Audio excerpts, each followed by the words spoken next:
अनुसार बाबा की इस वर्ष की मुरलियाँ बड़ी गहरी चल रही, क्योंकि आप सभी देख रहे समय की समीपता बड़ी तेजी से आ रही है और उसी हिसाब से बाबा की मुरलियाँ भी उस आधार से चल रही है। इस सीजन में बाबा बार बार हम सभी को समय के साथ चलने के लिए कई इशारे दे रहे हैं। तीव्र पुरुषार्थ करो,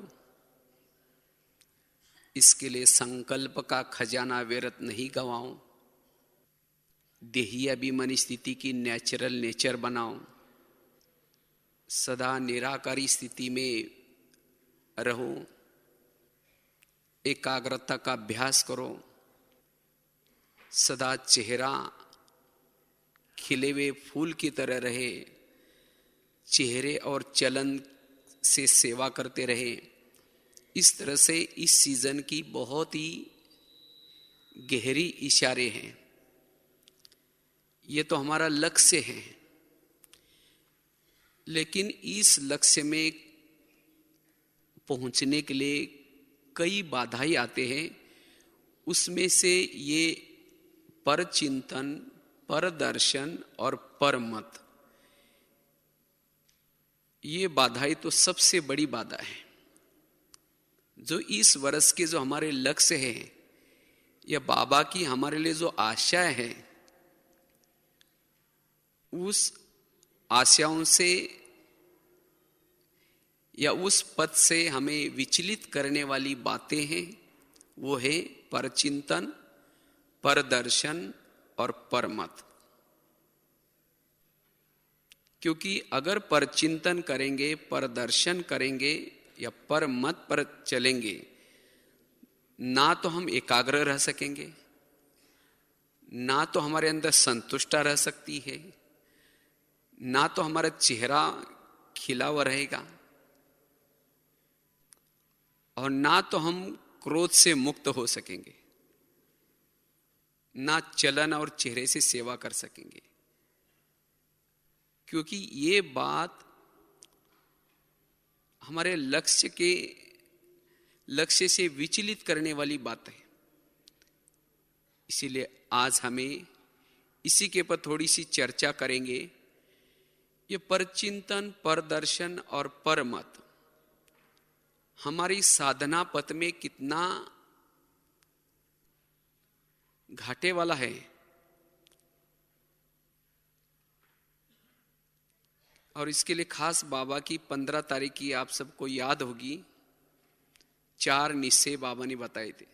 एक तो स्वयं के ऊपर निश्चय, बाप के ऊपर निश्चय, ड्रामा के ऊपर निश्चय, और चौथा परिवार के प्रति निश्चय।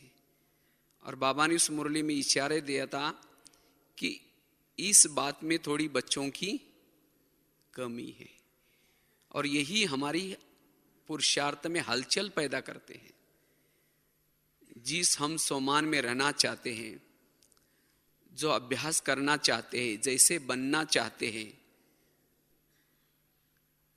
वैसे न बनने का कारण है परचिंतन, परदर्शन और परमत। क्योंकि परचिंतन करने वाला आत्मचिंतन, परमात्मा चिंतन, ज्ञान का चिंतन, मनन चिंतन नहीं कर सकता। वो अंतर्मुखी नहीं बन सकता।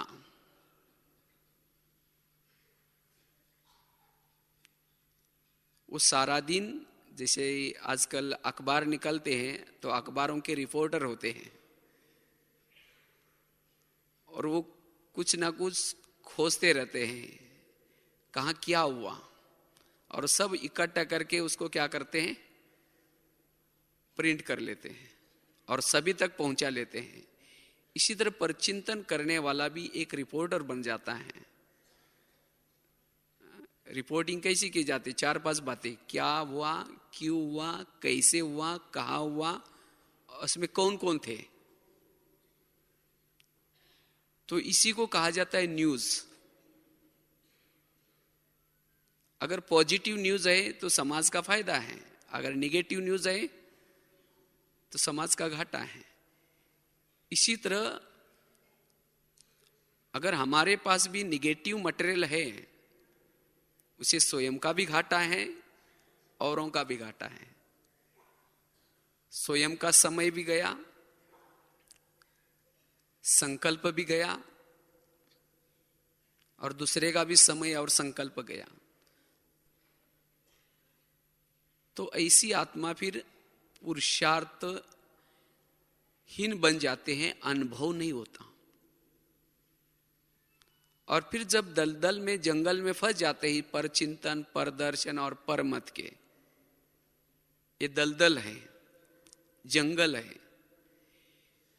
और माया इस जंगल में लेके जाकर के फिर और स्वभाव संस्कार के, स्वयं के संस्कार, स्वयं के अंदर जो विकार हैं, वो विकार वार करना शुरू करते हैं। क्योंकि आत्मिक सुख नहीं लिया, पर चिंतन, पर दर्शन में समय गवाया, इसे ना तो अमृत वाला ठीक, ना पढ़ाई ठीक, ना सारा दिन कर्मयोगी बन करके रहे। और जिसके कारण जो अनुभव की अथॉरिटी बनना चाहिए, जिसे आत्मा का सुख मिलना चाहिए, वो सुख उसको नहीं मिलेगा। जब सुख नहीं मिलता तो क्षणिक सुख के पीछे, क्षणिक सुख किसे मिलता है? वो कड़े संस्कार से, उसके पीछे वो आत्मा वश हो जाती है, और फिर पश्चाताप की अग्नि में जल जाता है। ये क्या हो गया? ये मेरा संस्कार कहां से आया? वो आया कहां से? शुरुआत हुआ पर चिंतन, पर दर्शन, पर मत से। इसीलिए बाबा कहते, बच्चे इस बात को कोई साधारण नहीं समझना है। इसलिए मैं पर चिंतन की बातों से बचना है। और ऐसी आत्मा ना स्वराज्याधिकारी बन सकते, ना उसका मन पर कंट्रोल होगा, ना मुख्य पर कंट्रोल होगा, ना उसका बुद्धि के पर कंट्रोल होगा। और ऐसी आत्मा राजा कैसी बनेगी? इसीलिए बाबा ने खास इस सीजन में मन की दिनचर्या बना दो, स्वराज्याधिकारी बनकर के अपना दरबार लगा दो। क्योंकि कभी कभी मैंने तो अपने जीवन में कभी कभी ऐसी अगर घटनाएं हो भी जाते हैं, तो रात्रि के समय हम चेक करते हैं, उस समय दूसरे दिन के लिए अटेंशन देने के लिए हम अपने मन के तरफ अटेंशन खिंचवाते हैं। मन, तुमने आखिर ऐसा क्यों सोचा? मुख भी साथ में मिला, मन भी मिला, और उसके लिए कुछ ना कुछ चिंतन, कुछ ना कुछ उसको सजा, उसको एक घंटा योग में बिठाया। तो ऐसे हमारा इन बात की तरफ अटेंशन देना बड़ा जरूरी है। क्योंकि ऐसा चिंतन करने वाली आत्मा वो हीरे का व्यापारी नहीं बन सकती। क्योंकि परचिंतन करने से काले कोयले निकल सकते हैं। कोयला अर्थात कोयले का व्यापारी करने वाला, उसका खुद का हाथ भी काला, शरीर भी काला, और जहां बेचेगा वो, उसको भी कोई इतना फायदा नहीं होगा। और जो हीरे का, वैसे हीरा और कोयला एक ही खान से निकलता है। लेकिन जो अंतर्मुखी है वो हीरा निकालेगा, और जो परचिंतन करने वाला है वो कोयला निकालेगा। इसीलिए बाबा कहते, बच्चे हीरे के व्यापारी बनो। खुद चिंतन करके जो बाबा की मुरलियां चलती है, उसका चिंतन करके अगर उस चिंतन में लगे रहेंगे तो ये बातें सब छूट जाएंगी। इसलिए हमें पर चिंतन की बातों की तरफ थोड़ा सा अटेंशन देना है। और जिसके बारे में भी अगर पर चिंतन करते हैं, उसके प्रति वृत्ति अंदर गहरी नेगेटिव बनती जाती है। अगर कोई व्यक्ति उस व्यक्ति के बारे में, समझो जिसके साथ आपकी बनती नहीं, पहले से आपके मन ने उस चिंतन को बार बार करके वृत्ति पक्की बनी है,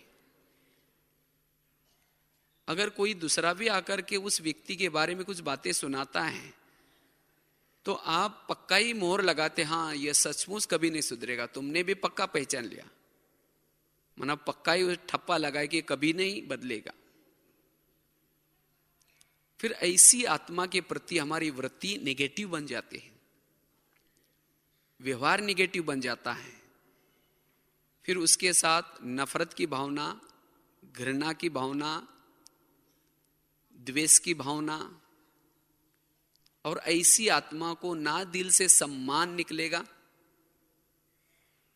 ना उसके बातों को रिगार्ड देंगे, और इससे क्रोध पैदा होता है।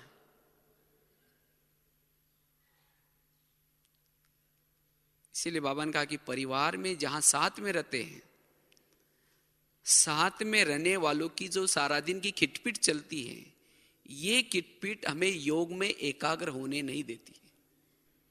फिर कहता है पता नहीं हमारे योग में अनुभव नहीं होता, योग में माया आते, माया कहां से आई? ये माया आई पर चिंतन से, पर दर्शन से और पर मत से। इसीलिए ऐसी माया से हमें क्या करना है, थोड़ा सा सावधान रहना है। और जिसने एक बार परचिंतन प्रदर्शन करना शुरू किया, वो फिर गलत फहमी का चश्मा पहन लेता है। गलत फहमी, शंकाएं, कुशंकाएं, जिसके प्रति वो परचिंतन करता है उसकी हर बात उसको एक अवगुण के रूप में दिखाई पड़ती है, क्योंकि चश्मा ही निगेटिव पहना है, तो उसकी हर बात, उसकी सेवा या उसकी विशेषता भी उसको निगेटिव रूप में दिखाई पड़ती। बाबा ने जिस विशेषता को देख करके उस आत्मा को चुना है, उस विशेषता के द्वारा वो सेवा आत्मा करती है, तो भी हमने उसके लिए निगेटिव का चश्मा पहनने के कारण वो सेवा भी उसकी सेवा दिखाई नहीं पड़ती, लेकिन विरत दिखाई पड़ता है। और इसीलिए ऐसी आत्मा के प्रति शुभ भावना नहीं निकलती, ना शुभ भावना निकलेगी, ना उसके प्रति कल्याण की भावना निकलेगी। इसीलिए बाबा कहते बच्चे, अगर किसी आत्मा के प्रति अगर ऐसी भावना है तो हमें इस भावना को अब पॉजिटिव बनाने की आवश्यकता है। बाबा तो कहते एक व्यक्ति के प्रति भी अगर आपके दिल में, दिल बुद्धि को भी कहा जाता है, अगर निगेटिव भावना है, वो एकाग्र योगी नहीं बन सकता। अगर किसी एक आत्मा के प्रति भी निगेटिव भावना है, ऐसे दिल में भगवान कैसा बैठेगा? इसलिए जैसा बाप सब कुछ जानता है, सब कुछ जानते हुए भी साक्षी भाव, इसी तरह बाबा ने खास कहा, जैसे अगर परिवार के प्रति प्रीत निभानी है तो नॉलेज फुल बन करके सभी के भाव, स्वभाव, संस्कार जानते हुए भी उसके साथ व्यवहार करना, ये बहुत बड़ी कला है। हम व्यवहार तो कर लेते हैं, लेकिन अंदर कुछ और बाहर कुछ और होता है, जिसको दुनिया में कहते हैं मुख में राम बगल में छोरी। ऐसी आत्मा भले ऊपर से तो ठीक है, लेकिन अंदर से वो चिंतन, विरत चिंतन, पर चिंतन चलता है, और उसके कारण संकल्प चलते रहते हैं। जिसको आज भी बाबा ने बहुत अच्छी बात कही थी ना, चलो 2 मिनट, तो इस तरह से समय अनुसार इस बात की तरफ में इतना अटेंशन देना है। वास्तव में यही है तपस्या, यही हमारा तीव्र पुरुषार्थ है। हमारी बुद्धि भी सोच्य हो जाए, हर आत्मा के प्रति हमारी वृत्ति सोच्य बन जाए, जिससे हमारा मन एकाग्र होगा। और जो क्रोध को उत्पन्न करने वाली जो बातें हैं, चाहे घृणा भाव, चाहे नफरत भाव, ये सब खत्म होगा। अन्यथा हम भले तो योग तो लगा रहे हैं, लेकिन अगर हमारी वृत्ति स्वच्छ नहीं बनी तो अंदर से हमारे संकल्प चलते रहेंगे, समय हमारा व्यर्थ जाएगा और इससे वायुमंडल भी खराब हो जाता है। जब हम ऐसा चिंतन करते हैं, व्यर्थ चिंतन पर चिंतन करते हैं, तो इससे वायुमंडल खराब हो जाता है और साथ में संबंध भी खराब हो जाते हैं। कई तो ऐसे चिंतन करते करते धीरे धीरे ऐसी आत्माओं से जिसके साथ बनती नहीं, ऐसी आत्माओं से किनारा करेंगे। उस मुरली में बाबा ने बहुत अच्छी बात कही। कई सोचते हैं कि हमारा तो कनेक्शन बाबा से, परिवार से क्या लेना देना। लेकिन बाबा कहते बच्चे, परिवार के साथ तो पूरा कल्प और साकार में रहना है। तो इसलिए जिसके साथ में रहते हैं, जिस संबंधों में रहते हैं, उसके साथ हमें गुणग्राही या विशेषता देखने का चश्मा पहनते हुए चलना है। और तब जाकर के हम जो हमारे प्रति जो बाबा की आशाएं हैं, जो बाबा जो समय प्रति जो चाहता है कि समय अनुसार क्या करें, वो हम कर सकेंगे। बाबा ने तो होपलेस में भी होप पैदा की। इसी तरह हमें पता है कि इसके अंदर कुछ नहीं है, लेकिन तो भी हमारा उसके प्रति होप हो, आशाएं हो कि बाबा ने चुना है तो जरूर इसके अंदर कोई ना कोई विशेषता है। अगर देखना ही है तो दूसरे की क्या देखे? विशेषता देखे, उसके गुण देखे। अन्यथा अवगुण देखने से उस आत्मा से भी किनारा, धीरे धीरे उसे पढ़ाई से भी किनारा हो सकता है। ऐसे कई घटना हमने खुद अपने आंखों से देखी है। बहुत अच्छा सेवा में आगे बढ़ने वाले, बहुत सेवा करने वाले, लेकिन धीरे धीरे ये परचिंतन, परदर्शन और परमत, इसके जाल में फंसने से आज वो ज्ञान में नहीं है। तो इसीलिए हमें इन बात से क्या करना है, स्वयं को सावधान करना है। एक बहुत सुंदर, कुछ दिन पहले हमने एक मराठी में आर्टिकल लिखा था, उसमें एक बहुत सुंदर एक कहानी लिखी थी। इस कहानी को मैंने काफी दिनों से अपने जीवन में लाने का प्रयास किया और इस कहानी ने मुझे काफी बार, अगर मन में किसी के प्रति कुछ आता भी है, लेकिन जब मैं ये कहानी याद करता हूं तो मुझे उस परचिंतन या परदर्शन से छूटने के लिए बहुत ये कहानी मुझे मदद करती। एक बहुत अच्छा एक सत्संग चलता था, काफी सारे लोग उसमें आते थे। तो एक शिष्य गुरुजी को कहता है, गुरुजी मैं इतना भक्ति करता हूं, मुझे कोई वरदान दो। तो गुरुजी ने कहा ठीक है, क्या वरदान चाहिए? कहता है कि मेरे बारे में सबके दिल में क्या चलता है, इतना मैं जानना चाहता हूं। कहा कि ठीक है, इसके लिए मैं तुम्हें वरदान देता हूं, साथ में एक छड़ी देता हूं। जब भी किसी के दिल में तुम्हारे बारे में क्या चलता है जानना चाहते हो, उसी दिन क्या करना, उसी समय इस छड़ी को लेकर के अपने दिल में लगाना और उस व्यक्ति का नाम लेना, तुम्हें पता चलेगा। तो कहा ठीक है। तो गुरुजी ने उस शिष्य को वरदान दिया, छड़ी दी, वो शिष्य चला गया। तो एक दिन उसको याद आता है, वो पहले सोचता है कि पहले मैं गुरुजी की चेकिंग करता हूं, तो गुरुजी के दिल में मेरे बारे में क्या चलता है। तो क्या क्या, वो छड़ी को दिल में लगाया और गुरुजी का नाम लिया। जब गुरुजी का नाम लिया तो थोड़ी सी छड़ी काली हो गई। जब छड़ी काली हो गई, उसको लगता है गुरुजी के अंदर मेरे बारे में कालापन है,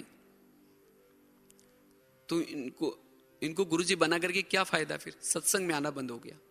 1 दिन हो गया, 2 दिन हो गया, कई दिन हो गए। फिर गुरुजी एक दिन उसके घर में जाते हैं, कहते क्या जी आजकल आप सत्संग में नहीं आते। नहीं जी, थोड़ा सा काम है, घर में मेहमान आते हैं, थोड़ी हमारी परीक्षा भी चल रहे हैं, और कहा कि थोड़ा दुकान भी नए नए चालू किए हैं। वो कुछ ना कुछ बहाना बताता है।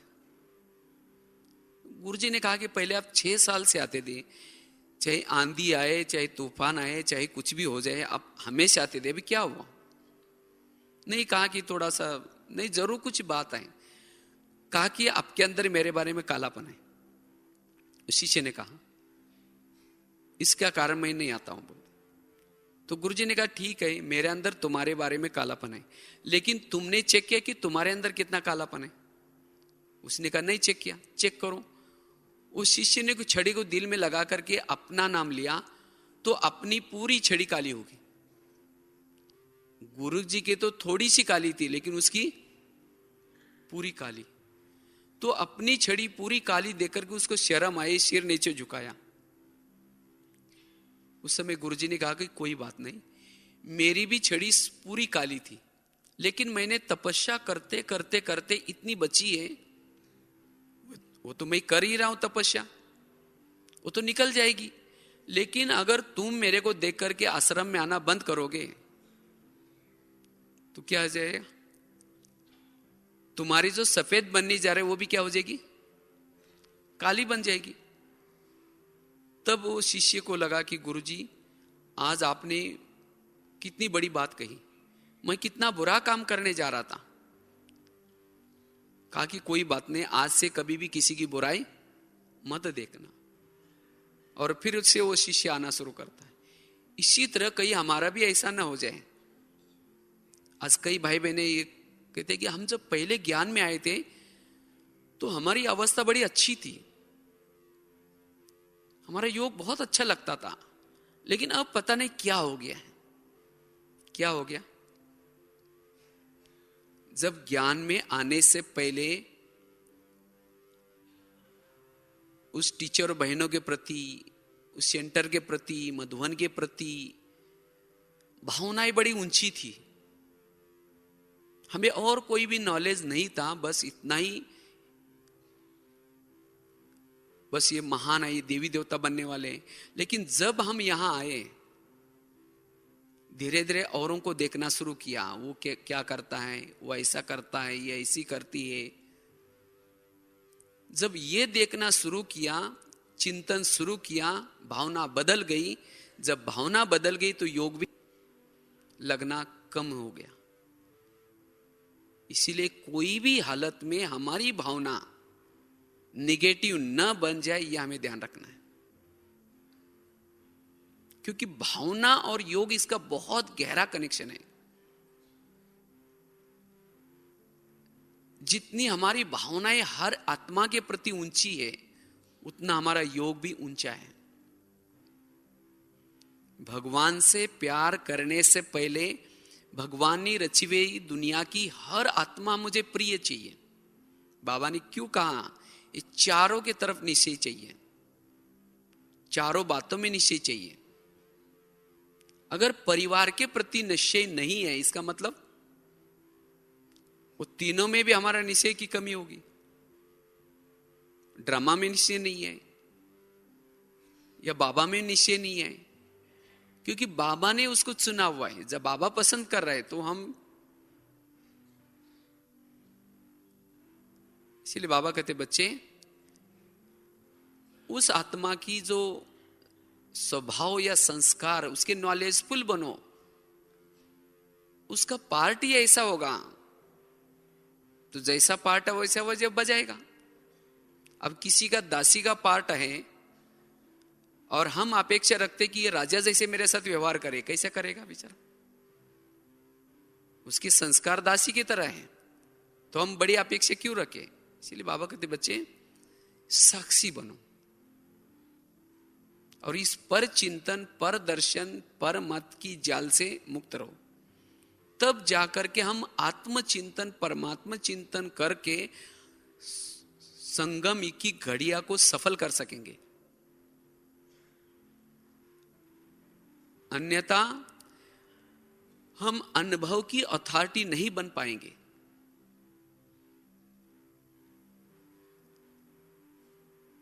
आज जिसके हम कमजोरी देख रहे हैं, वो तो पुरुषार्थ कर रहे, योग लगा रहे, वो निकल जाएगी। लेकिन अगर हम आना बंद करेंगे या किनारा करना शुरू करेंगे तो घाटा किसका? अपना खुद का ही घाटा है। जो खुद की सफेद बनने जा रही थी वो भी क्या हो जाएगी?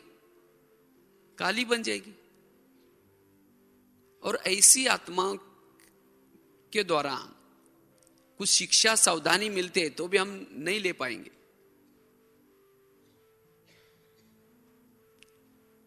इसीलिए बाबा कहते बच्चे, ये परचिंतन की माया, ये परदर्शन वाली माया, ये स्वयं का ही गला काटने का काम करती है। इसीलिए बाबा कहते हैं स्वदर्शन चक्र घुमाओ, अपना दर्शन करना है।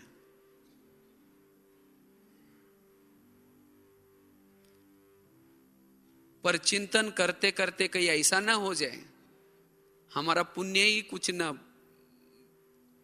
क्योंकि परचिंतन करने से हमारे पास कुछ भी जमा नहीं होगा। फिर कहते ना, एक संत था और बाजू में एक कसाई रहता था। और संत क्या करता है, सारा दिन वो देखता है कि कसाई वो बकरी काटता है, वो लटकाता है, ये व्यक्ति आता है, ये आता है, उसका ही चिंतन करता रहता है सारा दिन। और कसाई तो सोचता है जैसे मुझे पाठ दिए हैं, जैसा मेरा ये है, वो कुछ दान पुण्य भी करता है, फिर अपना चार्ट रोज क्या करता है, वो भगवान को बताता है कि भगवान मैंने ऐसा ऐसा किया, ये किया। फिर कुछ समय के बाद दोनों की मृत्यु हो जाते हैं और धर्मराजपुरी में पहुंच जाते हैं। तो धर्मराज ने कसाई को पूछा कि आपका हिसाब किताब बताऊं कि आपने जीवन में क्या क्या किया। कहते मैं तो कसाई था, मैंने ऐसे ऐसे काम किया, फिर भी दान पुण्य करता था, जो आपने सच है सब बताया। फिर उस संत की बारी आई, कहा कि आपका अपना हिसाब किताब बताओ। कहते मेरे पास एक कसाई रहता था, वो बहुत खराब था, रोज बकरी काटता था, वो भी आता था, ये भी आता था, उसको वो स्वर्ग में जाने के लायक नहीं है, उसको नरक में भेजो। धर्मराज ने फिर शांति से कहा कि मैं आपका हिसाब किताब पूछ रहा हूं। कहते मेरे पास एक कसाई रहता था, वो बहुत खराब था, वो ये करता था, वो स्वर्ग में जाने के लायक नहीं है। तब जाकर के धर्मराज ने कहा वो तो जाति का कसाई था और आप तो एक संत थे। संत होते हुए भी सदा तुम दूसरों को ही देखता रहा, इसीलिए तुम्हारे जीवन में कोई भी पुण्य नहीं, तुम ही नरक में जाने के लायक हो। कहीं हमारा ऐसा ना हो जाए हम सारा दिन दूसरों को ही देखते रहे। इसीलिए बाबा कहते बच्चे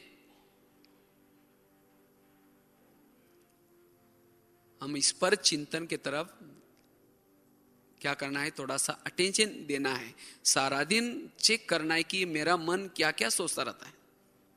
साक्षी होकर के मन में किस प्रकार का चिंतन चलता है। जब मन का चिंतन चलेगा तो बुद्धि भी वही जाएगी। इसीलिए बाबा का आज था ना, चुप रहो। चुप मतलब केवल मुख की चुप नहीं, लेकिन एक मुरली में कहीं मैंने पढ़ा था, बाबा ने कहा कि मैं तुम्हारे से तब बात करूंगा जब तुम बोलना बंद करोगे। जब तुम बोलना बंद करोगे तब मैं तुम्हारे से बोलूंगा। हम योग में भी बैठे तो भी बोलते रहते, क्या बोलते हैं, उसने ऐसा किया, वो ऐसा करता है, उसने ऐसा बोला, माना बोल ही रहे। तो बाबा कैसे बोलेगा? जब तुम देखना बंद करोगे तब मैं देखना शुरू करूंगा। हम योग में भी बैठे तो भी देखते रहते हैं, सारा दिन जिसको देखा है उसको देखते रहेंगे। जिसका दर्शन किया है सारा दिन, दर्शन मतलब बुद्धि ने दर्शन किया है, मन ने दर्शन किया है, उसका ही दर्शन करेंगे। अगर वही दर्शन होता है तो बाबा का दर्शन कैसे होगा? जब तुम सुनना बंद करोगे तब मैं तुम्हें सुनाना शुरू करूंगा। इसको कहते हैं चुप रहना। हमारी हर कर्म इंद्रिया एकाग्र हो जाए। कान देखना, कान सुनना बंद कर दे, मुख बोलना बंद कर दे, आंखें देखना बंद कर दे और एक बाबा को देख, तब जाकर के योग की गहराई का अनुभव होगा। यह है एकाग्रता। और इसीलिए सारा दिन हमें क्या करना है? ऐसी बातों से दूर रहना है। तो इसके लिए बाबा कहते बच्चे क्या करे जो हम ऐसी बातों से दूर रहे, बच करके रहे। इसीलिए एक तो हमें क्या करना है? संग दोष से बच करके रहना है। संग दोष मतलब जो आत्मा ऐसी बातें हमें सुनाती है किसी व्यक्ति के बारे में, सेंटर के बारे में, या किसी की बड़ों के प्रति, अगर कोई आकर के आपको नेगेटिव बातें सुनाता है, वो आपका दुश्मन है। क्योंकि सुनने से क्या होगा? फिर चिंतन चलेगा, चिंतन चलने से वृत्ति बनेगी, और वृत्ति बनने से हमारा व्यवहार भी बिगड़ जाएगा। फिर ऐसे के प्रति हम किनारा करेंगे, उसका ही चिंतन करेंगे। अगर कोई भी आकर के हमें ऐसी बातें सुनाता है तो उसे बचना है। नहीं तो बाबा तो कहते ना, हमें कितना अच्छे से रोज श्रृंगार करते हैं। बाबा तो हमें श्रृंगार करता है, लेकिन हम जाकर के ये पर चिंतन, पर दर्शन करके श्रृंगार बिगाड़ देते हैं। और वास्तव में परचिंतन करके घाटा हमारा ही है। अगर आकाश में थूकेंगे तो थूका कहां आएगा? अपने पर ही आएगा। तो ये परचिंतन करने से घाटा हमारा अपना है।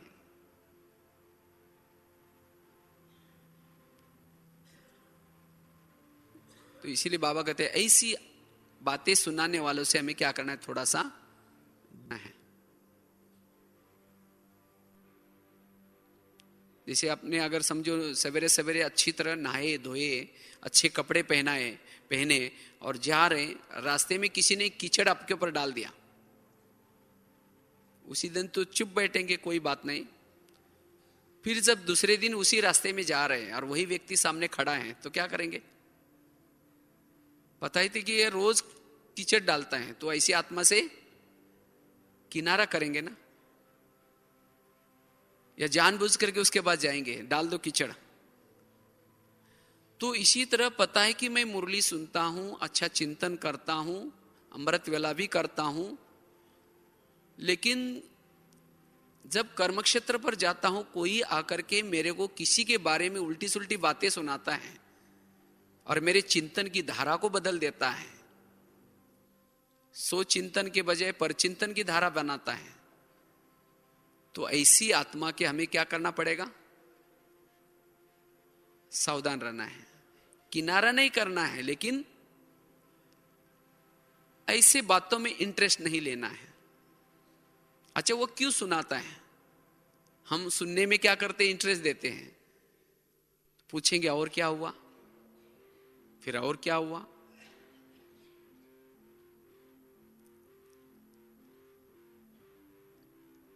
जब सिर हिलाते रहेंगे वो सुनाता है, हम कई सोचते हैं हम तो सुनते नहीं, लेकिन दूसरा सुनाता है तो क्या करे? अच्छा, क्यों सुनाता है? हम सिर हिलाता है और क्या हुआ करके। जब सिर हिलाते तो सुनाने वालों को इंटरेस्ट आता है। अगर कोई व्यर्थ बातें सुना रहा है, लेकिन अगर आप सुनेंगे ही नहीं, सिर हिलाएंगे नहीं, तो सुनाएंगे नहीं। अगर एक दिन सुना तो दूसरे दिन भी आपको ढूंढता रहेगा।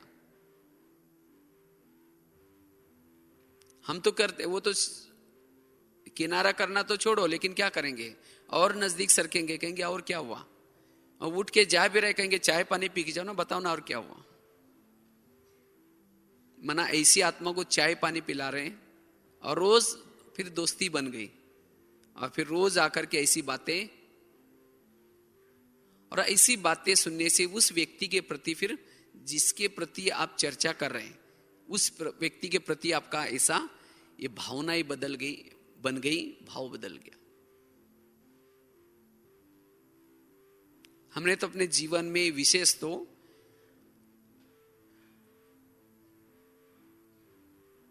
इन बातों के तरफ विशेष, कभी कभी अगर ऐसी बातों में आ भी जाते हैं तो उसी दिन का योग क्वालिटी वाला नहीं लगेगा। ऐसा चिंतन करने से ज्ञान का मनन चिंतन नहीं चलता है।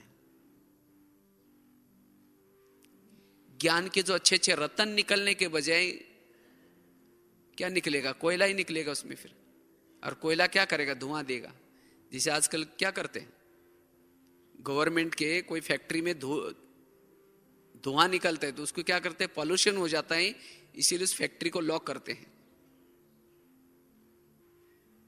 तो इसी तरह अगर हमारी फैक्ट्री में ऐसा धुआं ही निकलता रहता है सारा दिन पर चिंतन वाला, तो बाबा भी फिर क्या करेगा, ऐसे फैक्ट्री का बुद्धि का ताला बंद कर देगा, बुद्धि लॉक हो जाती है।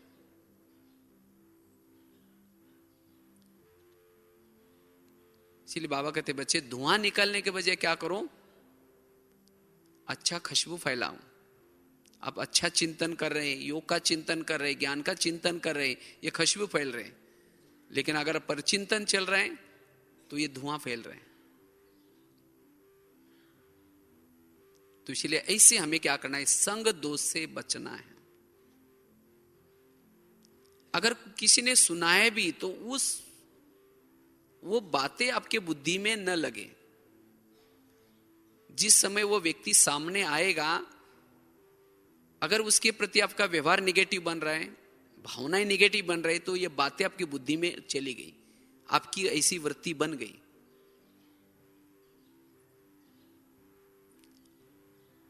तो इसीलिए ऐसे के साथ में रहते हुए भी हमें उससे न्यारे रहना है। जिसको कहते हैं ना कमल पुष्प, कमल कैसे होता है, कीचड़ में होता है, लेकिन कीचड़ में रहते हुए भी कीचड़ उसको टच नहीं करता। अगर कीचड़ डालेंगे भी तो वो चिपकेगा नहीं, पानी डालेंगे तो भी नहीं चिपकता। तो इसी तरह ये परचिंतन वाली नेगेटिव बातें हमारे बुद्धि में टच ना हो, इसको कहेंगे कमल। और जब हम कमल बनेंगे तब जाकर के ज्ञान हमारे बुद्धि में बैठ सकता है। जैसे स्कूल कॉलेज में एक चित्र दिखाया जाता है, सरस्वती मां किस पंछी के ऊपर बैठी है, हंस के ऊपर बैठी है। कोई चित्र में ये नहीं दिखा कि कौवे के ऊपर सरस्वती मां बैठी है, हंस के ऊपर बैठी है या फिर मोर के ऊपर बैठी है। और वास्तव में कोई हंस के ऊपर भी बैठती नहीं थी, वो प्रतीक दिखाया जाता है। अगर कोई छोटा सा बच्चा भी जाकर के बैठ जाएगा तो क्या हो जाएगा, वो तो पानी में तो डूब जाएगा। और सरस्वती माँ का वजन तो 50-60 किलो होगा, 10 किलो तो उसका भी ना ही है। अगर वो बैठेगी तो क्या होता है। तो वास्तव में ये प्रतीक है, ज्ञान उसके बुद्धि में बैठता है जो हंस है। कौवे के ऊपर क्यों नहीं बैठी, क्योंकि कौवा काला है। काला अर्थात अंदर कुछ बाहर कुछ। समझो कोई बहन या भाई सामने नहीं है और 2-4 जन मिलकर के उसकी बुराई करे, वो बहन ऐसी है वैसी है, और अचानक जब आएंगी तो क्या करेंगे, दीदी अभी हम आपको याद कर रहे थे। हाँ, उसको क्या कहेंगे, हंस कहेंगे, कौवा कहेंगे। मना जिसके अंदर कुछ है और बाहर कुछ है, ऐसी आत्मा को हंस नहीं कहेंगे, कौवा नहीं कहेंगे। तो इसीलिए बाबा कहते बच्चे क्या करो, हंस बनो। इसीलिए बाबा ने खास हमारा सबका ड्रेस कैसा दिया है, सफेद। सफेद अर्थात ऐसी बातें हमारी बुद्धि में ना हो। तो इसीलिए अंदर से चिंतन करना है कि ऐसी बातों का हम चिंतन क्यों करते हैं। आज बाबा तो उस आत्मा को पसंद कर रहे हैं, वो मालिक है, उसके लिए निश्चिंत है, लेकिन हम क्यों चिंता करें। इसीलिए बाबा कहते बच्चे ऐसा चिंतन करके, व्यर्थ चिंतन फैला करके हम अपने दृष्टिकोण को और दृष्टि को निगेटिव न बनाएं। तो इसलिए जितना हमारा पॉजिटिव दृष्टिकोण होगा हर आत्मा के प्रति, उतना हमारे संकल्प बच सकते हैं, उतना हमारा समय बच सकता है, उतना हम आत्मचिंतन कर सकते हैं। इसलिए पर चिंतन की बातों से हमें क्या करना है, दूर रहना है। और हर आत्मा की विशेषता देख करके, गुण देख करके परिवार के साथ सच्ची हमें प्रीत निभानी है। ये परिवार किसका है? ये प्रभु परिवार है। जिस परिवार की हर आत्मा पूजनीय है, वंदनीय है, जिसका दर्शन करने के लिए आज मंदिरों में लाइन लगती है, लेकिन हम तो कितने भाग्यशाली ही ऐसी आत्माओं के हम संपर्क में रहते हैं। ये जो परिवार बाबा ने दिया है, किसी लिए दिया है?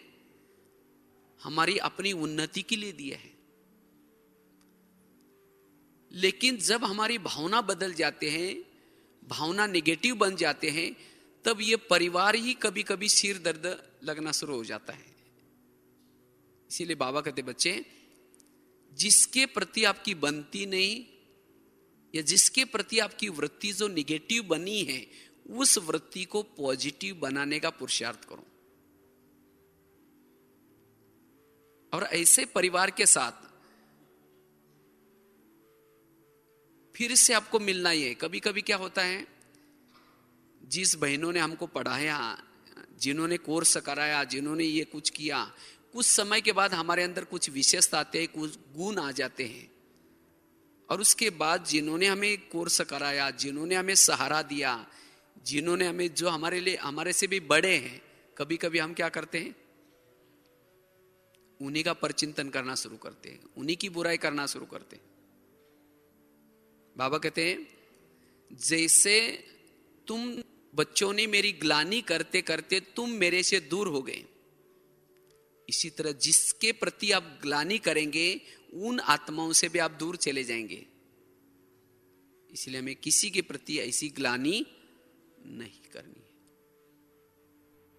और याद रखना है, अगर समझो आप उसका परचिंतन किया, क्या फिर दोबारा 5000 साल के बाद उस आत्मा के पास नहीं जाना आपको? कोर्स तो उसे ही करना है आपको। फिर 5000 साल के बाद फिर से आपको वही आना है। इसलिए चाहे हम कितना भी बड़े हो जाए, कितना भी हमारे अंदर गुण आ जाए, लेकिन दोबारा उन्हीं आत्माओं के द्वारा हमारा कल्याण होने वाला है।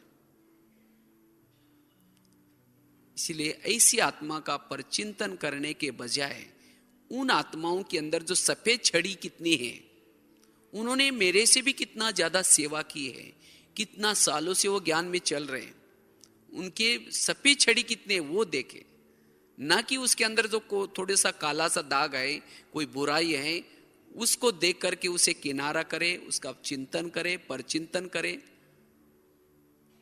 इसीलिए बाबा कहते हैं, इस बात को हमें क्या करना है, खत्म करना है।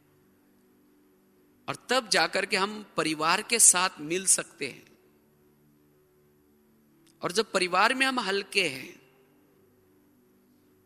अंदर बाहर एक है, सोचे है, वही जाकर के एकाग्रता का अभ्यास करेगा। अन्यथा फिर जैसे कोई बच्चों को कहा कि बेटा तुम्हारा कौवा कान लेके गया, वो बच्चा ये नहीं देखता कि मेरा कान है या नहीं, वो पत्थर लेकर के कौवे को मारना शुरू करता है। तो इसी तरह जो आत्मा एक बार परचिंतन करते हैं, वो गलत फहमी, शंकाएं, कुशंकाएं, किसी ने कुछ कहा, मन में वही सोचना शुरू करती है, वही भावना बनाना शुरू करती है, और जिसके कारण संगम युग का अनमोल समय बीतता जाता है। इसीलिए बाबा कहते बच्चे, ये कोयले का व्यापार है, तो ये कोयले का व्यापार छोड़ करके हमें हीरे का व्यापार करना है, क्योंकि अब हमें घर जाना है। आज की मुरली थी ना, कहाँ जाना है? हमें घर जाना है। जब घर जाना है तो इन बातों से हमें मुक्त बनना है। आज सवेरे मुरली लिख रहा था तो घर जाना है, जब बाबा की वो पॉइंट सुना तो मैंने ऐसे एक चिड़िया बनाई थी, और चिड़िया बना करके उसमें बीच में लिखा कि घर जाना है, माना उड़ते हुए जाना है। तो मैं सोचा कि जैसे घर जाना है तो घर तो बच्चे सब घर में कब जाते हैं? संडे के दिन घर में रहते हैं। मैं सोचा कि आज संडे है क्या, फिर लगा कि संडे नहीं है। तो मुझे एक बहुत अच्छा चिंतन चला, जैसे सप्ताह के 7 दिन है, पहला दिन कौन सा है? पहला सोमवार है। तो सोमवार अर्थात परमात्मा शिव इस धरती पर आते हैं और सभी को सोमरस पिलाते हैं। कौन सा सोमरस? बच्चे तुम कौन हो, मैं कौन हूं, मैं कहाँ रहता हूं, तुम कहाँ रहते हो, तुम कब आए थे, क्या थे, इस टोटल 7 दिन के ज्ञान को कहते हैं सोमरस। और जो आत्मा ये सोमरस पीती है, परमात्मा का यथार्थ ज्ञान लेती है, उसका आत्मा और परमात्मा का मंगल मिलन हो जाता है। इसीलिए दूसरा दिन कौन सा होता है? मंगलवार। और जब सोमरस पिया, परमात्मा से मंगल मिलन हो गया, तो सभी की बुद्धि विशाल बन जाती है, क्योंकि आत्मा का ज्ञान होने से जाति धर्म सब कुछ भूल जाते हैं। हम सब एक है, एक पिता की संतान है। और इसीलिए सभी में क्या होता है? सबकी बुद्धि विशाल बन जाते हैं। इसीलिए तीसरा दिन कौन सा है? बुधवार। और जब बुद्धि विशाल हो गई, मंगल मिलन हो गया, सोमरस पिया, तो चौथा दिन सदगुरु प्रसन्न हो जाता है। तो सदगुरु जब प्रसन्न हो जाता है, बुद्धि विशाल हो गई, मंगल मिलन हो गया, सोमरस पिया, तो सभी आत्माओं को सच्चा सुख मिल जाता है। जो सुख चाहे सतयुग में भी नहीं मिला, चाहे द्वापर और कलयुग में भी वस्तु वैभव से नहीं मिला, वो सुख आत्माओं को मिल जाता है। इसीलिए सभी आत्माओं के दिल से निकलता है शुक्रिया, बाबा के लिए शुक्रिया निकलता है। और इसीलिए 5वां दिन शुक्रवार। जब शुक्रिया निकला, सदगुरु प्रसन्न हो गया, मंगल मिलन हो गया, सोमरस पिया, बुद्धि विशाल बन गई, तो आत्माओं को जो जन्म जन्म जो विकारों की शनि लगी थी, इस विकारों की शनि से छूट जाते हैं। इसीलिए 6ठा दिन कौन सा है? शनिवार। जब शनि से छूट गए, शुक्रिया निकला, बुद्धि विशाल हो गई, सोमरस पिया, मंगल मिलन हो गया, जो आत्माएं जो इस धरती पर आकर के जन्म मरण के चक्कर में पड़ी थी, वो जन्म मरण की से मुक्त हो जाते हैं। और संडे के दिन सब बच्चे अपने घर में चले जाते हैं। माना संडे के दिन बच्चे कहाँ रहते हैं? अपने घर में रहते हैं। तो इसी तरह अब हमें क्या करना है? वापिस घर जाना है। जब घर जाना है तो अब हमें क्या करना है? इन पर चिंतन की बातों से क्या करना है? मुक्त बनना है और अपनी तैयारी में लगना है। और समय कितना हमें कम है, और इसलिए बाबा कहते बच्चे ये पर चिंतन करके अपना अनमोल समय नहीं गवाओ। हर पल प्रभु के साथ मंगल मिलन करके अपनी आत्मा की बैटरी को चार्ज करो, और निरंतर वो उस विधेयी अवस्था, अशरीरी अवस्था में रहो। और जब विधेयी अवस्था में, अशरीरी अवस्था में रहेंगे, किसी की भी कमी कमजोरी नजर नहीं आएगी। वास्तव में दूसरे का कोई दोष नहीं है। जब हम देह के भान में आते हैं तो दूसरे की बुराई नजर आती है। इसीलिए हमें अमृत वेला का अभ्यास करके,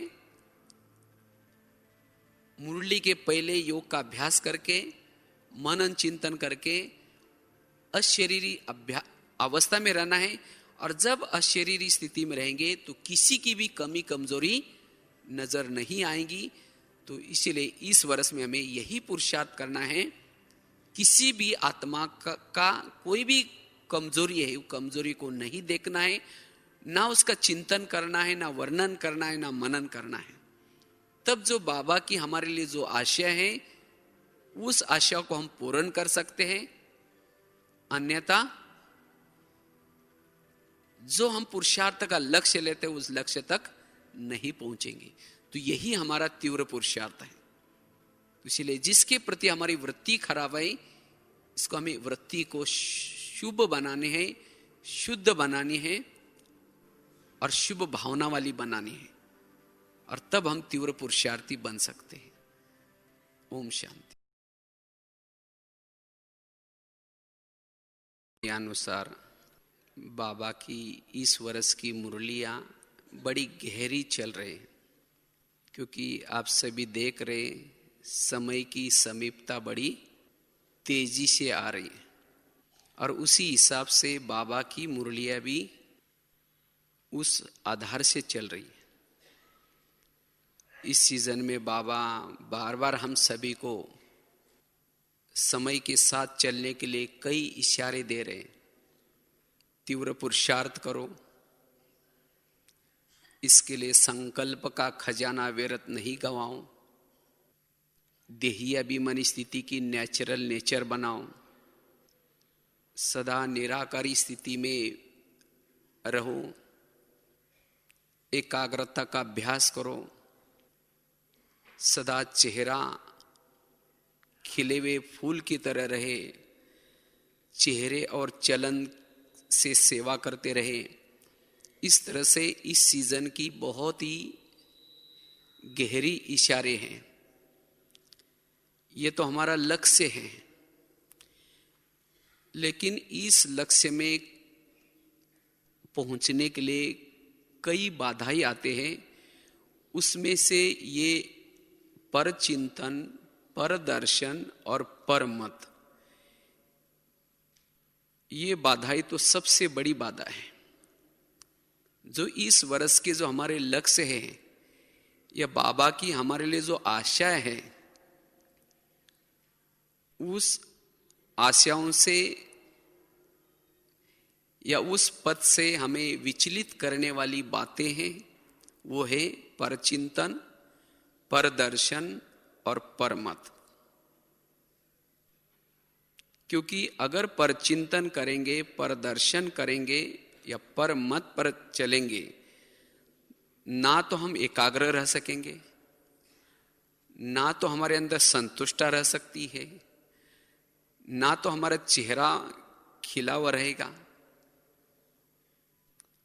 और ना तो हम क्रोध से मुक्त हो सकेंगे, ना चलन और चेहरे से सेवा कर सकेंगे। क्योंकि ये बात हमारे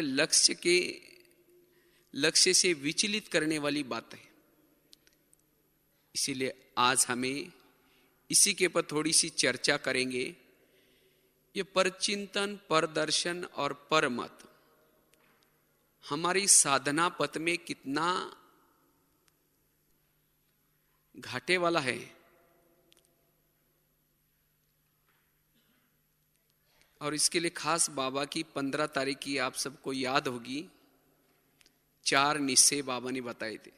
एक तो स्वयं के ऊपर निश्चय, बाप के ऊपर निश्चय, ड्रामा के ऊपर निश्चय, और चौथा परिवार के प्रति निश्चय। और बाबा ने उस मुरली में इशारे दिया था कि इस बात में थोड़ी बच्चों की कमी है, और यही हमारी पुरुषार्थ में हलचल पैदा करते हैं। जिस हम सोमान में रहना चाहते हैं, जो अभ्यास करना चाहते हैं, जैसे बनना चाहते हैं, वैसे न बनने का कारण है परचिंतन, परदर्शन और परमत। क्योंकि परचिंतन करने वाला आत्मचिंतन, परमात्मा चिंतन, ज्ञान का